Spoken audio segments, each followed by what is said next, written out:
Action. Okay, here's the ovary.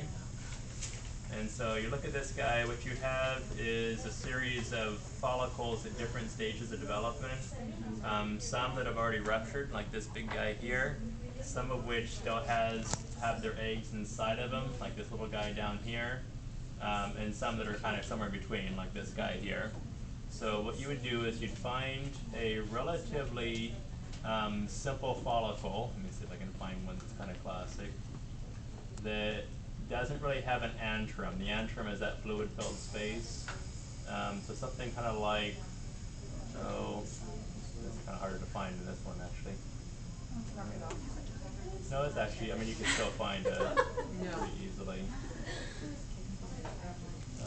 Well, I'm just looking for my best choice. Is this for primary or? Looking for a There primary. was nothing awkward about you going. Yeah, I mean, like this guy here is going to be more or less like a primary follicle with just an egg in the middle, very little antrum fluid-filled space around it. So it's basically primary. You wouldn't see, they're very small, so they're kind of mixed in with the actual surrounding parenchyma. So you're not going to see that. This guy is obviously developing. So this guy is developing its antrum. The egg itself is larger. The follicular cells have proliferated. They're called granulosa cells now when it's thick like this on the wall. And this is a secondary oocyte.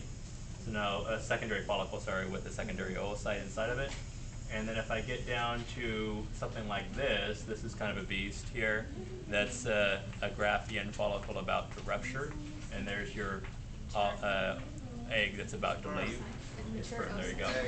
There's the egg about to leave. And then this is one that's already ruptured, just after it's ruptured probably.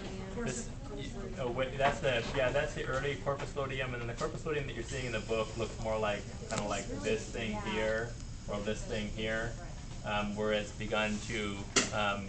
So another one, this one here. It's thick around the outside. It's thick around the outside, and then the egg is gone. So that's not the egg, that's just whatever residually was left after it's ruptured. So this is a good corpus luteum, kind of an earlier one. And then something like maybe this guy here might be a corpus albicans, or something like this guy here might be an albicans. Really close in on itself. And this guy here looks like it's probably an albicans here that's kind of shriveling up. Okay. So it's not really that natural to have an ovary where you've got all stages going on at the same time. This is sort of artificially made this way. You're not going to have like you're not going to have them all kind of like this.